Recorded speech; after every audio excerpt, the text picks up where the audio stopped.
श्रोते हो नमस्ते. आपल्या सर्वांना शुभ दिवस. श्रोते हो, जीवनाचा प्रवास करत असताना ज्याला खरंच तुमची गरज असते ना, तो तुमच्यासाठी शब्दांपेक्षा आधी स्वतःत बदल घडवत असतोय. त्याला सांगावं लागत नाही, त्याला समजावं लागत नाही, कारण नात्याची किंमत त्याला मनापासून माहीत असते. पण श्रोते हो, ज्याला तुमची गरज नसते ना, त्याला कितीही तुम्ही समजावलं, त्यामध्ये कितीही बदल केला, पण उलट तो प्रत्येक वेळी नवं कारण, नवी सबब आणि नवे आरोप तो पुढं करत राहत असतोय. आणि मग अशा माणसाला बदलायला नसतं, फक्त वेळ काढायचा असतो. आणि आपण मात्र त्याच्यावर विश्वास, भावना आणि वेळ वाया घालवत राहतो. आणि हळूहळू आपणच थकत राहतो, कधी कधी तुटतो आणि स्वतःचं नुकसान करून घेतो.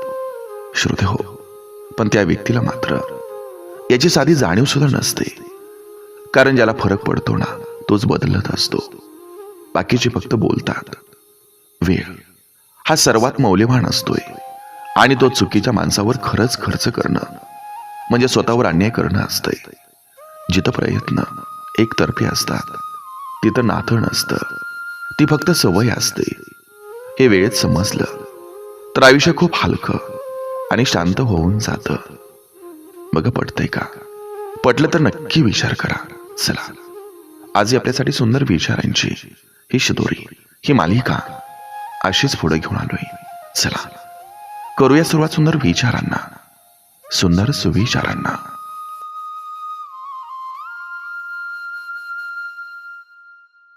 आयुष्यात बऱ्याच गोष्टी या पाण्यासारख्या असतात.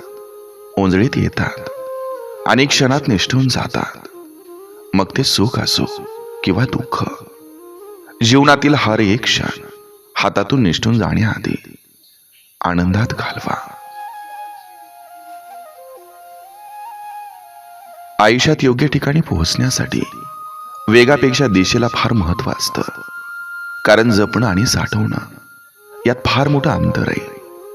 साठवली जाते ती दौलत असते, आणि जपली जातात ती आपली माणसं असतात.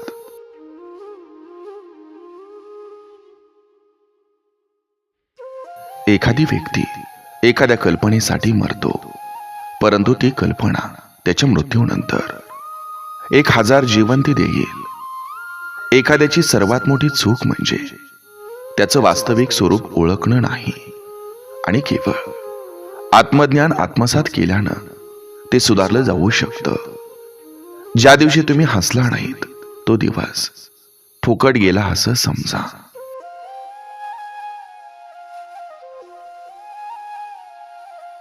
कधीही हार मानू नका. आजचा दिवस खडतर आहे, उद्या हा दिवस आणखीन वाईट होईल, परंतु परवाचा दिवस हा प्रकाशाचा पहाड असेल. आधुनिक मनुष्याची सगळ्यात मोठी समस्या म्हणजे तो निसर्गापासून दूर गेलाय, आणि त्यामुळंच तो परमात्म्यापासून सुद्धा दूर गेलाय. कारण निसर्गातच आपल्याला परमेश्वराचे प्रथम झलक हे प्राप्त होत असते. ज्याच्याकडे काही नाही, त्याला कशाची भीती नसते.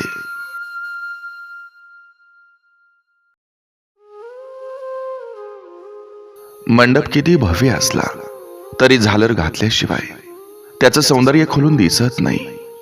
त्याचप्रमाणे तुम्ही जीवनात कितीही मोठेपण मिळवलं तरी माणुसकीची जोड असल्याशिवाय जीवन कृतार्थ होत नाही.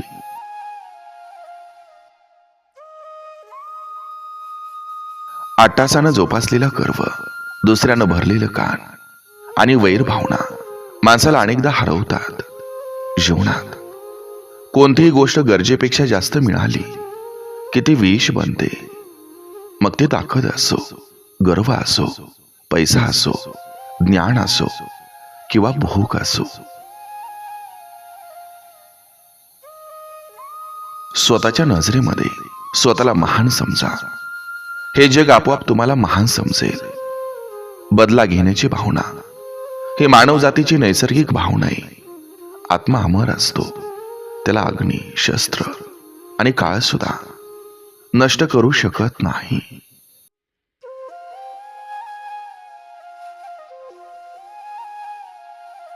आयुष्यात येणारी प्रत्येक व्यक्ती कळत न कळत काहीतरी शिकवून जाते. काही कसं वागायचं हे शिकवतात, तर काही कसं जगायचं ते शिकवतात. तसं जीवनात कठीण परिस्थिती सुद्धा एका वॉशिंग मशीन सारखी असते, जी आपल्याला खूप टक्कर मारते, गोल फिरवते आणि पिळते सुद्धा. पण जेव्हा जेव्हा आपण त्यातून बाहेर येतो, तेव्हा आपलं व्यक्तिमत्व पहिल्यापेक्षा अधिक स्वच्छ, चांगलं आणि चमकदार असतं.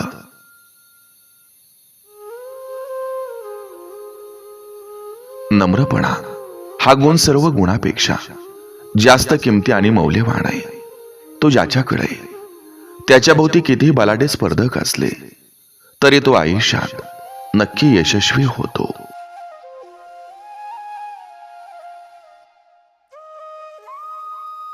प्रत्येक मनुष्याच्या जीवनात जीव लावणारे शब्द आयुष्य घडवतात, तर जिवारी लागणारे शब्द आयुष्य बिघडवतात.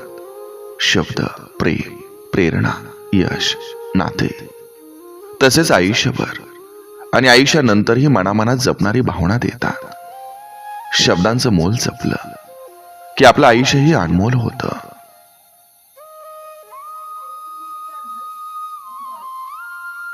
आयुष्यात माणूस अनेकदा संकटात सापडतो आणि कुणाकडून तरी मदतीची अपेक्षा ठेवत असतो, पण ती सहज मिळेलच असं नाही. कारण मदत तशी खूप महाग गोष्ट असून त्याची प्रत्येकाकडून अपेक्षा करू नका. कारण खूप कमी माणसं मनानं श्रीमंत असतात.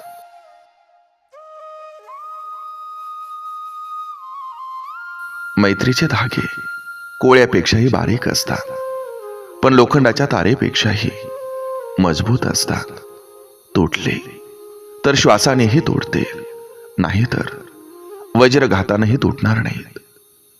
माणसाच्या आयुष्यातील संकट ही यशाचा आनंद घेण्यासाठी आवश्यक आहेत. ज्याच्या जीवनामध्ये निश्चित ध्येय नसतं, त्यालाच वेळ घालवण्यासाठी साधन शोधण्याची गरज असते.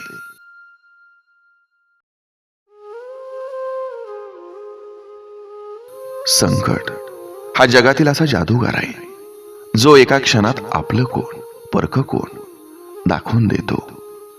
कधी कोणाला वेळ द्या म्हणून आग्रह करू नका. त्याला तुमची गरज असेल ना, तर तो तुम्हाला वेळ देईलच. माचेच्या काडीला डोकं असतं पण मेंदू नसतो, म्हणून थोड्या घर्षणानं ती पेटून उठते आणि स्वतः जळते. परंतु आपल्याजवळ डोकं आहे, मेंदू सुद्धा आहे. मग आपण का लहान सहान गोष्टीसाठी पेटून उठतो? शांत राहा, स्वस्थ राहा. घर्षण करून पेटवणाऱ्यापासून सावध राहा. आपण जगण्यासाठी आहोत, जळण्यासाठी नाही. जीवन खूप सुंदर आहे, ते आनंदानं जगा.